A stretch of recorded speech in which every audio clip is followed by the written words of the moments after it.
Hi verse போன வீடியோவில் நந்தினி சந்திரனை பக்கத்தில் படுக்க வச்சதோடு பார்த்துருந்தோம். இதுக்கப்புறமேட்டு என்ன நடக்குது இந்த வீடியோவில் பார்ப்போம். அடுத்த காட்சியில் விடிஞ்சிருக்கு. நந்தினி முதி பார்த்து இது புது இடமா இருக்குது அப்படின்னு பார்த்துட்டு நம்ம எங்கே படுத்திருக்கோம் அப்படிங்கிறதையும் பார்க்குறாங்க. பார்த்துட்டு சந்திரன் மேலே படுத்திருக்கிறது தெரிஞ்ச உடனே அதிர்ச்சியாகி எந்திரிச்சு இது என்ன இடம், எப்படி இங்கே வந்தேன், என்னோட தலைப்பாக்கட்டு மற்ற துணி எங்க அப்படின்னு சொல்லிட்டு யோசிக்கிறாங்க. பக்கத்தில் இருக்கிற சந்திரனை பார்த்து சந்திரன் எந்திரி இப்படின்னு சொல்லிட்டு எழுப்பிடுறாங்க. சந்திரன் எந்திரிச்சு பாக்குறாரு. சந்திரன் எந்திரிச்ச உடனே சந்திரன் இது என்ன இடம், நம்ம எப்படி இங்க வந்தோம், மற்றவங்க எல்லாம் எங்க அப்படின்னு கேக்குறாங்க. நந்தினி கேட்ட சந்திரனும் நேற்று நடந்தது எதுவுமே உனக்கு தெரியாத மாதிரி கேட்கிற, நல்ல வேலை இந்த இடத்த ரகசியமா தெரிஞ்சதுனால நம்ம வந்து இங்க தங்கிட்டோம், இல்லாட்டி வேற இடமே நம்மளுக்கு கிடைச்சிருக்காது அப்படிங்கிறாரு. இதை கேட்ட நந்தினியும் என்ன சொல்ற நீ, நேற்று இரவு என்ன நடந்துச்சு அப்படின்னு கேக்குறாங்க. நேற்று நம்மளுக்குள்ள நடந்தது எதுவுமே தெரியாதா உனக்கு அப்படின்னு சந்திரன் கேட்டோன்னு இல்ல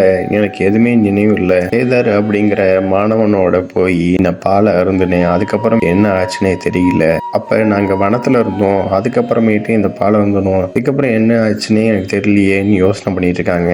இதை கேட்ட சந்திரனும் நீ அருந்தின பால் வெறும் பால் இல்ல, போதை தரும் பால் அப்படின்னு சந்திரன் சொன்ன உடனே நந்தினியும் அதிர்ச்சியாகிறாங்க. அதே நேரத்துல சந்திரனும் அந்த போதை பால்னால நீ என்கிட்ட எப்படி நடந்துகிட்ட தெரியுமா, உன்னைய நான் புதிய வடிவில் பார்த்தேன், இது வரைக்கும் உன்னை கற்பனை பண்ணி கூட நான் பார்க்கல அப்படிங்கிறாரு. இதை கேட்ட நந்தினியும் அதிர்ச்சியாகி என்ன சொல்ற நீ, என்ன புதிய வடிவம், என்ன செஞ்சேன் நானு அப்படிங்கிறாரு. சந்திரனும் என்ன செஞ்ச, நீ நிறைய செஞ்சியே, இந்த விஷயத்த நான் சொல்ல மாட்டேன், எனக்கு வெக்கமா இருக்கு அப்படிங்கிறாரு. இதை கேட்ட நந்தினியோ கோவப்பட்டு நீ என்ன சொல்ற, நேற்று இரவு என்ன நடந்துன்னு எனக்கு தெளிவா சொல்லு அப்படின்னு சொல்றாங்க. நான் தெளிவா தான் சொல்றேன், ஏன் இப்படி கோவப்படுற, இப்படிலாம் நீ கோவப்பட்டேன்னா அதை நான் சொல்ல வேண்டியதா இருக்கும், அது சொன்னேன்னா வைக்கப்பட வேண்டியதா இருக்கும் அப்படிங்கிறாரு. நந்தினியும் நம்ப முடியல, நான் அப்படி செஞ்சிருக்க வாய்ப்பே இல்லை அப்படிங்கிறாங்க. மறுபடியும் சந்திரன் உண்மைதான் நான் சொல்றேன் அப்படிங்கிறாரு. நீ சொல்றது எல்லாம் போய், நான் அப்படி செஞ்சிருக்க மாட்டேன்னு சொல்லும் போது நான் சொல்றது போய், நான் என்னோட கையில இருக்கிற காயத்தை பாருன்னு காயத்தை கட்டுறாரு. இதை பார்த்த நந்தினியும் அழுக ஆரம்பிக்கிறாங்க. நந்தினி அழுகிறத பார்த்த சந்திரன் நீ அழுகாத,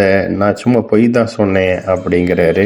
நந்தினி கோவப்பட்டு சந்திரன் பார்த்து முறைக்கிறாங்க. முறைச்சிட்டு எந்திரிச்சு போக பாக்குறாங்க. அந்த நேரத்துல சந்திரன் நந்தினியை தடுத்து நிறுத்திட்டு இதுக்காக எப்படி கோவப்படுற, நான் விளையாட்டுக்கு தான் சொன்னேன், அப்படி எதுவும் நடக்கல அப்படிங்கிறாரு சந்திரன். நந்தினியை நீ விடு அப்படின்னு சொல்லிட்டு அந்த இடத்த விட்டு போகிறாங்க. அந்த நேரத்துல தாடி மீசி எடுத்துட்டு போய், இல்லாட்டி யாரோ நீ பாத்துருவாங்க, நீ மாட்டிக்குவ அப்படின்னு சந்திரன் சொன்ன உடனே நந்தினி அதை எடுக்க வராங்க. அதுக்குள்ள சந்திரனும் அதை எடுத்து கொடுக்குறாரு. நந்தினி அதை எல்லாத்தையுமே எடுத்துட்டு சந்திரன் குண்டால அடிச்சுட்டு அந்த இடத்த விட்டு போறாங்க. சந்திரனும் சிரிக்கிறாரு. அடுத்த காட்சியில நந்தினியும் தளபதியும் அமைச்சர் மற்ற படை வீரர்கள் எல்லாத்தையும் காட்டுறாங்க. நந்தன் அந்த தளபதியை பார்த்து எல்லாத்தையும் நீ சரியா செஞ்சிட்டியா அப்படின்னு கேட்கிறாரு. தளபதியும் எல்லாத்தையுமே சரியா செஞ்சுட்டேன், நம்மளோட திட்டப்படி நந்தினி சந்திரனை அந்த ஆலயத்துக்கு பக்கத்துல கூப்பிட்டு வருவாங்க அப்படின்னு தளபதி சொன்ன உடனே நான் காத்திருந்த நேரம் இப்ப வந்துருச்சு, என்னோட புதல்வர்களை நீ கொன்னதுக்கு நான் பழி வாங்கியே தீருவேன், இது மட்டும் இல்லாம என்னோட குடும்ப பெண்களையும் நீ அடைச்சு வச்சிருக்கிறதுக்காக நான் தண்டிப்பேன் சந்திரா அப்படின்னு